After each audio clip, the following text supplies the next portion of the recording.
Hello, Guru Nation. Welcome to our podcast in the car series with Kobe. You think this thing's getting you? Yeah. Yeah, that was good. Oh, yeah. So Kobe helps me he shadows with me when I monitor. I'm a contract CRA. We're grooming Kobe. He's one of our coordinators at the site. He's going to actually get into his story. Because we got a question from a viewer and a listener. And this is exactly what, this is unplanned, spontaneous podcast. But this listener / viewer asked this question about how to break into the industry. But let's just tell him what we did today. So Kobe is a coordinator at one of my sites, but today he shadows for me as a CRA. So he's serves as my assistant when I do monitoring visits at a site that requires a long commute, right, all the way from Orange County, California, which those not familiar is south of LA, to Ventura, California, which is north of LA. So you're going about 100 miles through the epicenter of SoCal traffic. It's like 2.5 hours each way. So Kobe is gracious enough to drive me and also help me out when I'm monitoring. So, and we're grooming him to be a CRA as well. But most of the time, Kobe's a coordinator and a rater, a psychometric rater at our site in Orange County. But what was today's question? The viewer asked. Well, I think you said it before. What's the best way to break in, or what's the best position when you do break in? Yeah, the best way to break into the industry. Yeah, clinical research. So I'll give you the short answer, and then Kobe's gonna tell you what he did. So the short answer is anywhere you can, anything you can, even if it's taking out the site's trash, okay, or if it's a hospital, wherever you can find your first position. That's not going to be where you end your career. There's tons of opportunities in this space. Kobe and I were just talking about it earlier. Once you're in, there's just so many different directions you can go, especially with the more degrees that you have. Kobe's a master's degree, so there's a lot of things he can do. Earlier today, I was talking to a CRA, a senior CRA, who doesn't have a degree, but got grandfathered in, and now they're thinking about doing other things, right? Like at the site level or the consulting level. There's a lot of things you can do. So my answer in short is anywhere you can get started. One of the good things about our CRA Academy is we offer this internship for all of our graduates. Now you have to pass the class. You have to pass the final. You have to get the score to pass the class, right? But if you do that, you can intern, and then you start getting experience on your CV. That's really the hardest thing to do in this industry. Yeah. So how did you get started, Kobe? What was, I know we've done this before, but a lot of people haven't seen that one. So what? Yeah, well, how did you get started? I actually have a video up on my channel, Coordinated Adventures, so if you guys want to check that out. If you're on Dan's site, you can link me in or something. Yes. To my channel. So I have a video on that, but I started out, funny enough, just messaging Dan, this guy on Instagram, saying, hey, I really want to get into this industry. What do I have to do? Because I was getting a lot of interviews, phone interviews, and a lot of callbacks, but I didn't really get anything because I didn't have any concrete experience. So I just kept checking in with Dan, like, hey, whatever you need me to do, I'll do it. And that's just basically me trying to get an internship, just to show him that, hey, I'm down to put in the work. I'm down to learn all the basics of this industry or whatever I need to, clinical research. So I just kept messaging him over and over again, and he finally said, yeah, all right, let's give him a shot. And so I started at the internship level, and that lasted for about 4 months. Internships range from 3 to 6 months, depending on... Yeah. Usually 3 to 6 months. Once you start getting that experience, if that place where you're interning is not going to hire you, you have the experience to get a job at that point. Oh, of course. But in most places, we'll feel like, okay, this person, we like them. If you're adequate enough. Yeah, like with you, we liked you. We saw that you learned quickly. You know what you're doing. You have the master's degree, which was very good for us at that time. Yep. So you can start doing some of the rating skills. Why don't you explain what's a rating scale? lot of people are watching, and they don't have this in every indication. It's Yeah. really unique to psych. Yeah. So the psychometric rating scales, that's just basically how we actually collect the hard data. Whether we're doing a study on depression or Alzheimer's or schizophrenia or whatever study you're doing, you need a way to collect this data. And whether it's the coordinator who's qualified, a rater, or the PI, or even the sub-I, they have to administer these assessments. And depending on your study, is going to tell you which assessments you need to administer. So maybe for the schizophrenia one, I've done the PANS, the positive and negative, and I think it's neutral. No, positive and negative. Positive and negative symptoms of schizophrenia. Schizophrenia. I've done that one about at least 30 times, at least by now. About a year or over a year.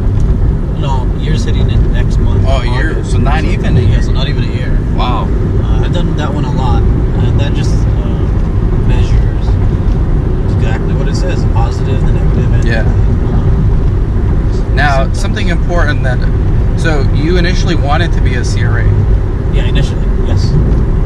which a lot of people do initially. And then once you get in, that's another good thing about getting in. You're going to actually learn what the jobs are in the industry. It's not just CRA. Everyone thinks it's just CRA. And that's it. Yeah. Like, that's initially what most people want to do, but then they realize, hey, like in your case, you want to do like more of these psychometric skills, like Yeah. as a central Yeah, definitely rater. want to utilize that. And you'll be in demand for that because Oh, there's yeah. very few people that have that kind of experience. You also learn that you do want to monitor, but like on a contract basis, Yeah, maybe here and there. but not as a full-time employee. Not as a full-time employee. So definitely not. that's the thing about getting in is you're gonna learn Yeah. You learn quickly what you want to do, and you'll start putting your roadmap together. Yeah. It's not going to be the first position you get. It's not going to be where you're going to be stuck the rest of your career. That's just the starting point. Yeah. So this person's question, that's the answer we have. That's your starting point. That's it. Anything you can do. Yeah. Anything you can do, preferably for the site. Yeah. You know, I had one student reach out to me yesterday. They're thinking about joining our CRA Academy. And they said they're trying to volunteer at this big academic institution near where they live, but they're not getting, they're just getting the runaround. And that's because people don't understand. If you, just having someone intern is a job for that person that's taking the intern. Like, you have to lead with what you can provide to the site. You have to have some kind of skills. To leverage your abilities and everything together. Kobe's ability was his master's degree and his experience with psych patients in his previous career. Of course. That was great. As soon as I heard that and saw that on his CV, I was like, okay, we're willing to intern him. Because intern takes time. It takes time either for me or for Monica or whomever else at the site is in charge of that intern. Moniker. Whoever's in charge of that intern, right? Yep. And so a lot of people just think, okay, well, I'm offering my labor for free. Yeah. That's not attractive to anybody. No. You have to lead with your strengths. Maybe your strengths are you can recruit patients. Maybe you can recruit other doctors to join the network. Maybe you can make websites. Maybe you did another coordinating job in a different field or something that you can relate those skills to. Maybe the site specializes in oncology, and while you don't have oncology research experience, you've worked in an oncology clinic. Yes. Who knows? You got to figure it out. Put yourself in the shoes of that employer. Why would they want, even for free, Yeah. why would they want you to work there Yeah. 'Cause- or intern there? Yeah, like you said, it just causes more, not necessarily the problems, but more work and more supervising on the CRO end or the site's end. Because, I mean, you're coming in for this experience, so, I mean, you kind of have to prove it to them, saying, hey, you don't have to baby me, give me the basics, and I'm going to do it all the others on my own, basically. So now that you've been with us for about a year, Yep. right? Mm-hmm. August. Coming up on a year. Wow, that's crazy. Time flies. So, what have you learned in that time? I mean, your view of the industry changed Oh, yeah. altogether, right? Oh, yeah. Coming in, I didn't even know what the difference was between a CRA and a CRC. Now I know, and I think in my opinion, it's best to start as a CRC or as a coordinator, just because you get to interact with so many individuals on a daily basis.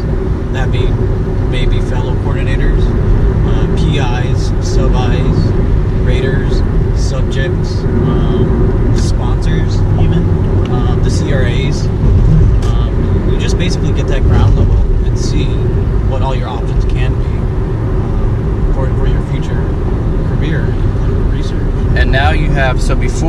before you ever got started, when you were just messaging me on Instagram, you had an idealistic view of research. This is what I think it is, and this is what I think I want. Well, I didn't really have an idealistic view because I didn't know what a CRA was. Oh, okay. I didn't even know what a CRC was. But I mean, everything that's online or on job postings, it just says CRA, so Clinical Research Associate. Yeah. And I mean, they just list all the experiences or requirements that you need. But now you have a realistic view. Yep, realistic. And with that, you're starting to formulate a roadmap. Yep, exactly. And the good thing for us is we don't just have sites. I do contract CRA, but we have our own CRO. We always need like contractors for our team, right?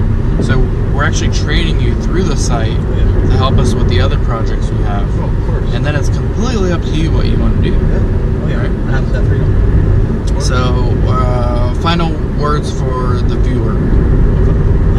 Yeah, so if you just want to break in, you got to be willing to put in that 3 to 6 month internship period.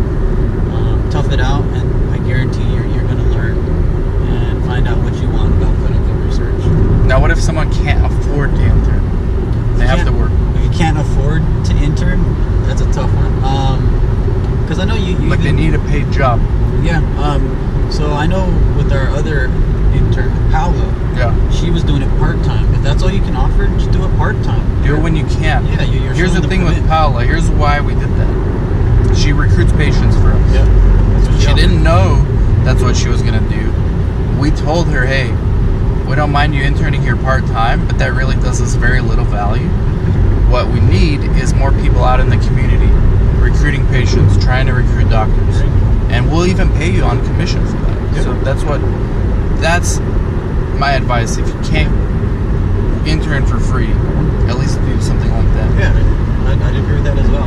Yeah, if you have to work, find any little way, even if it's maybe just one day a week. And if you bring in one patient, you'll probably be more valuable to someone who's been a coordinator there, who's been there for maybe 6 months. Just because patients equal money. And money is always better for the sites. So find your value. Very good, Kobe. And this is not to say you can't intern for CROs or but usually it's sites. Sites are really good. And usually the smaller the better. Yep. In these cases. Yeah. Right. The smaller the better. Thank you, Kobe. Talk to you soon. Thank you, everyone, for watching. Take care.